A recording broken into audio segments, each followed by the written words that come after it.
बात वही फिर से मैं तुमसे कहूँ, हम करेंगे आपसे कुछ ऐसी बातें जो हमारी जिंदगी से सरोकार रखती है, जहाँ पर हम आपसे कहना चाहेंगे कि हर दिन अपनी जोश और मन की जो उमंग है, अरमान है, उनको जगा कर रखें।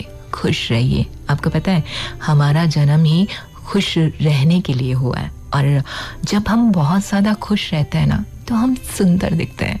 जिस सुंदरता को पाने के लिए हम न जाने क्या क्या उपाय करते हैं, वहाँ पर ये भूल जाता है कि हमारा अगर आंतरिक मन खुश रहेगा तो हमारे चेहरे पर अपने आप खुशी दिखेगी। अब आप देखिए, बहुत बार जब हम हैरान परेशान होते हैं, लोग हमें देखकर कह देते हैं, क्या बात है, उदास लग रही है। होता है ना ऐसे कमेंट्स मिलते हैं, क्योंकि हमारी उदासी हमारे बाहरी चेहरे पर भी दिखती है। हम लाख कोशिश कर लें अपने आप को छुपाने की, लोगों की नज़र से बचाने की, लेकिन बच नहीं पाते। इसके लिए सबसे पहले अपने मन पे नियंत्रण रखना ज़रूरी है। अपने आंतरिक मन की जितनी भी नेगेटिविटी है उसको दूर करना ज़रूरी है। वक्त एक जैसा नहीं रहता, ये हम जानते हैं, लेकिन मानते नहीं हैं। जब भी कठिन वक्त होता है ना, तो बस उसी को रोते रहते हैं कि अरे हमारे साथ ये हो गया, हमारे साथ वैसा हो गया। इन सब से उभरने की कोशिश कीजिए। अब आप देखिए, एक छोटी सी बात, एक बहुत अच्छे से एग्जाम्पल, क्योंकि मुझे अच्छा लगता है तो शायद आपको भी अच्छा लगे।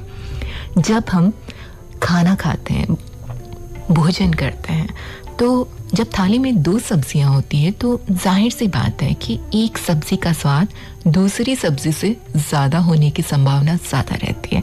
बहुत सारे लोग क्या करते हैं, बहुत सारे लोग जो स्वादिष्ट सब्जी होती है उसका थोड़ा सा बचा के रखते हैं कि खाने के अंत में हम उस सब्जी से अपना मुंह का स्वाद जो है वो वापस अच्छा कर लेंगे। तो एक थाली में बहुत सारे लोगों की आदत होती है कि वो एक थोड़ा सा निवाला बचा के रखते हैं कि हाँ, अंत में ये खाना चाहिए। तो बस जब हम ये चीज़ करते हैं तो इससे एक सीख भी मिलती है। जब हमारी ज़िंदगी में बहुत सारी मुसीबतें होती है, परेशानियां होती है, तो जो ज़िंदगी के अच्छे पल होते हैं ना, वो भी उन परेशानियों को ठीक करते करते कब खसक जाते हैं हमारे हाथ से, हमें पता ही नहीं चलता। जिस तरह से खाने का अच्छा निवाला बचा के रखा है ना, ठीक वैसे ही जो हमारी ज़िंदगी में बची कुची खुशियाँ हैं, उन पर भी ध्यान देने की कोशिश कीजिए। आप सोचिए, बुरा वक्त तो निकल जाएगा, लेकिन उन खुशियों से अपनी इस जिंदगी में रंग भरने की कोशिश कीजिए। खुश रहने के आप मौके ढूंढिए, और वो एक छोटा सा खुशी का जो निवाला है ना, वो आपको भी खुश रखेगा और आपके अपनों को भी। हम बात कर रहे हैं कुछ ऐसी जो हमें खुश रखने की कोशिश करती है। हमेशा कहती हूँ कि थोड़ा सा चिंतन, थोड़ा सा मनन अगर हम ये करते हैं तो ज़िंदगी में बहुत कुछ खोने से बच जाते हैं। जब अपने आप को पा लिया तो बहुत सारी चीज़ें आसान हो जाती हैं। अब आप देखिए कि हमेशा हम कहते हैं कि हमें खुश रहना है। अब कोई भी इंसान दुखी होने के लिए पैदा नहीं होता है। आपने कभी किसी इंसान से ये सुना है कि वो दुखी रहना चाहता है? बिल्कुल नहीं, क्योंकि जन्म खुशी पाने के लिए होता है, और खुश रहना है तो सबसे पहले अपने मन को जीतना होगा। अभ्यास, विश्वास और दृढ़ रहे, और साथ ही साथ जो कर रहे हैं ना, उसमें स्पष्टता होनी बहुत ज़रूरी है। जब हमें हमारी ज़िंदगी का मकसद समझ में नहीं आएगा तो हम दूसरों को भला किस तरह से समझा पाएंगे कि आखिर हम ज़िंदगी में क्या कर रहे हैं, क्यों कर रहे हैं। खुशी की इम्यूनिटी बढ़ाने की बहुत ज़्यादा ज़रूरी है। दूसरों से व्यवहार करते समय क्लियरिटी होना बहुत ज़रूरी है, क्योंकि जब हम ये क्लियरिटी बना के रखते हैं तो जो कहना चाहते हैं वही कहते हैं। किसी भी बात को निजी तौर पर ना ले। हमें लगता है कि दूसरे जो भी करते हैं उसकी वजह हम हैं। दूसरों की नेगेटिविटी के लिए अपना इम्यून सिस्टम बनाना होगा। प्रयास करें बेहतर से बेहतर देने का, इसे अपनी आदत बनाना होगा, और ऐसा करने से ऐसे प्रयासों के जो परिणाम होते हैं ना, वो खुशी में कन्वर्ट होकर आते हैं। अब आपको ये भी बता दें, क्योंकि हमने किसी से सुना है कि सुख के 3 आयाम होते हैं। पहला सार्थक जीवन, दूसरा बेहतर जीवन, और तीसरा सुखी जीवन। और हम इतिहास से सबक लेकर वर्तमान से खुशी और भविष्य से आशा बटोरना अगर सीख लें तो तीनों को पा सकते हैं। जीवन सुखी होता है जब हम छोटी छोटी खुशियों को पा लेते हैं, फिर खुद का जीवन हम अच्छा करते हैं। किंतु सुख तभी पूरा होता है जब हम दूसरों के लिए कुछ कर पाएं। कहते हैं ना कि दूसरों के लिए कुछ करके देखिए, अच्छा लगता है। कई बार हम अपने घर में जो फैमिली मेंबर होते हैं देखते हैं कि कुछ लोग कुछ काम धीरे धीरे करते हैं, कुछ लोगों में बहुत ज़्यादा हड़बड़ी सी रहती है, धैर्य नाम की कोई चीज़ नहीं होती। और अक्सर हमारे घर के हमारे बड़े बुजुर्ग हमें ये कहते हैं कि इतनी जल्दी किस बात की, धैर्य से काम लो। जीवन में धैर्य बहुत ज़रूरी रहता है। तो ये जो धीरज है या सब्र है, ये उन गुणों में से है जिनकी तारीफ हमेशा सभी करते हैं, लेकिन जिसे जीवन में बहुत कम लोग उतारते हैं। बहुत सुना जाता है धैर्य रखें, संयम रखें, लेकिन अपने आप से पूछ के देखिए कि कितना हम संयम रखते हैं, कितना हम धैर्यवान हैं। वैसे अच्छे अच्छे गुणों की अगर सूची की बात करें तो इसका नाम सबसे ऊपर आता है, लेकिन अगर प्रैक्टिकली इसे समझा जाए तो सब्र करो के बजाय जल्दी करो अधिक अच्छा सूत्र माना जाता है। फिर भी संसार में बहुत अज्ञान या शक्ति के अभाव में उतने काम नहीं बिगाड़े जितने सब्र की कमी ने कुछ लोगों को हर बार बहुत बड़ा सबक दिया है। कुछ लोग हर काम में सफलता प्राप्त कर लेते हैं, कुछ लोग हमेशा जिंदगी में विफल होते रहते हैं। अब जो सफल है उन्होंने किस तरह से सफलता पाई उनके बारे में पढ़ते भी हैं, सुनते भी हैं, उन्हें देखते भी हैं, लेकिन उन सारी चीज़ों को अपनी ज़िंदगी में उतारने में हमें बहुत ज़्यादा समय लग जाता है। बातें जब अपने ऊपर रख कर सोचेंगे ना तो ज़्यादा आसानी से समझ पाएंगे। सारा अंतर सब्र बेसब्री के कारण पड़ता है। धैर्यवान निर्बल, बेसब्र बलवान को पछाड़ देता है। और ये सब जानते हुए भी हम धीरज को जो उचित महत्व नहीं देते हैं, उसका कारण ये है कि हमने धैर्य और उसके साथ हमारी जो क्रिएटिविटी है उसको कहीं रोक दिया, यानी कि निष्क्रियता के अंतर को नहीं समझ पाते हैं। दृढ़तापूर्वक हम अगर किसी काम को करें, अस्थिर क्रियाशीलता को एक ही वस्तु समझ लें तो बहुत सारी चीज़ें बदल जाती हैं। अब आप देखिए कि हम बिल्कुल धैर्य नहीं रखते, यानी कि अधीर है, अव्यवस्थित है, तो ये सब हमारे अनकंट्रोल माइंड की निशानी होती है। अव्यवस्थित मस्तिष्क हम इसे बोल सकते हैं।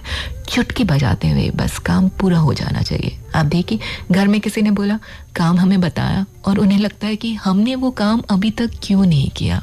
होता है ना ऐसा, बस सबका अपना अपना स्वभाव होता है। कोई जल्दी जल्दी बातें करता है, कोई धीरे धीरे प्यार से समझाता है, जैसे अभी फिलहाल मैं आपको समझा रही हूँ। तो अधीरता अव्यवस्थित जिंदगी की तरफ हमें मोड़ देती है। बहुत सारे लोग योजना बनाकर काम करते हैं और बस टाइम टू टाइम उन्हें सारी चीज़ें चाहिए होती है। ठीक वैसे ही जैसे हमारा चाय पीने का टाइम होता है, खाना खाने का टाइम होता है, बहुत सारे लोग नियमावली के अनुसार चलते हैं, तो उनका जो धैर्य होता है वो बड़ा बैलेंस होता है। तो इसी तरह जब अधूरे कामों का ढेर सा लग जाता है तो हमारा आत्मविश्वास खोखला हो जाता है, क्योंकि लेजीपन को हमने अपने ऊपर बहुत ज़्यादा हावी होने दिया। और साथ ही साथ जब आत्मविश्वास खोखला होता है तो मन में बहुत ज़्यादा नेगेटिविटी आती है, बहुत ज़्यादा हम अपने आप के लिए दयनीय बन जाते हैं। आप चाहते हैं कि आप ऐसे बने? बिल्कुल नहीं, बिल्कुल नहीं चाहते हैं। तो ये जो बातें आपके लिए कही जा रही हैं, इन पे थोड़ा सा अमल, थोड़ा सा चिंतन, थोड़ा सा मनन कीजिए, क्योंकि ये बातें आपके लिए। सब्र की बात कर रहे थे, धैर्य की बात कर रहे थे, और आपको समझाने की कोशिश कर रहे थे कि अगर हम जीवन में सही गति से चले और सही राह पर सही सोच समझ कर चले तो बाधाएं जो है वो ज़रा कम आती है। और अगर आती भी है तो हम एक संतुलित जीवन में संतुलित मानसिकता के साथ जब आगे बढ़ते हैं तो उन बाधाओं से हम डरते नहीं, बल्कि डट के सामना करते हैं। वैसे सब्र ही सही रहा है, और वो कठिन ज़रूर है, लेकिन आपको पता है कि बहुत ज़्यादा अगर प्रॉफिट की बात करें तो सब्र के साथ, धैर्य के साथ मिलते हैं। सब्र से हम एक सही नज़रिया अपना सकते हैं, सब्र से हम मेंटल स्टेबिलिटी अपना सकते हैं, और सब्र हमें एक ज़िंदगी में ठहराव देता है कि हमारे साथ क्या हो रहा है, उस पे सोचने के लिए हमें विवश कर देता है। और ये विवशता हमारे लिए अच्छी है, क्योंकि हमें पता होना चाहिए हम कौन सी दिशा में जा रहे हैं, हम क्या पाना चाहते हैं, हमारी ज़िंदगी के लक्ष्य क्या है। कितने लोग अपने लक्ष्यों से भटक जाते हैं। आँखों ने बहुत सारे सपने देखे, लेकिन सपनों को धरातल की हकीकत पे उतारने के लिए बहुत ज़्यादा मेहनत हम शायद नहीं कर पाए, क्योंकि ज़मीनी हकीकत से जुड़े हुए नहीं थे ख्वाब। वो बस अरमान थे, और अरमान कब इधर उधर हो गए हमें खुद को नहीं पता। खुद को इसलिए नहीं पता क्योंकि हम खुद के बारे में सोच ही नहीं रहे हैं। हम बस ये सोच रहे हैं हमारे पड़ोस में क्या हो रहा है, कौन आगे बढ़ रहा है, कौन क्या कर रहा है। दूसरों के बारे में सोचना छोड़ दीजिए। और ऐसी बात नहीं है कि दूसरों के बारे में सोचना नहीं है, लेकिन सही दिशा में सोचना है कि अगर आप ये कदम उठाते हैं तो इससे आपके और आपके आसपास या फिर दूसरे लोगों पर क्या प्रभाव पड़ सकता है। अगर अपने बारे में ही सोचकर सब कुछ किया तो हो सकता है कहीं ना कहीं कुछ गलतियां हम कर बैठे।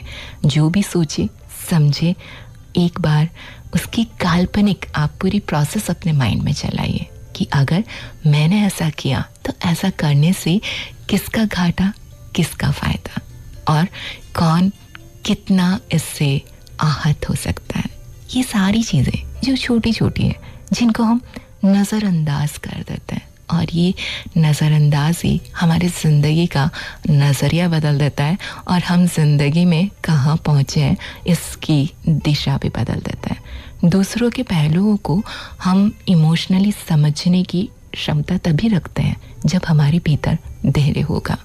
सहानुभूतिपूर्ण समझ बहुत ज़्यादा उतावली रामबाण औषधि है, और सबसे अधिक धैर्य दिखाना चाहिए जीवन के प्रति, क्योंकि जीवन में जो भी मिल रहा है, जो भी खुशियाँ हैं, जो भी अच्छी यादें हैं, इन सब में अगर हम धैर्य से काम रहे तो ये जो धैर्य है एक लंबी साधना जैसा होता है, जिसे धैर्य रखने के बाद हमें ज़िंदगी में बहुत सारी खुशियाँ मिलने वाली होती है। और जब धैर्य नहीं रखते हैं ना, तो जो खुशी के पल है ना, ठीक वैसे ही खसकते जाते हैं जिस तरह से मुट्ठी में फिसलती है रेत। और कोई भी अपने ज़िंदगी के इन पलों को यूँ जाने नहीं देना चाहता। वक्त गुजर जाने के बाद एहसास होता है कि काश हमने ऐसा किया होता। तो ये काश बहुत लंबे समय तक एक हमारे दिल को आहत करता रहे। ऐसा करना ही क्यों?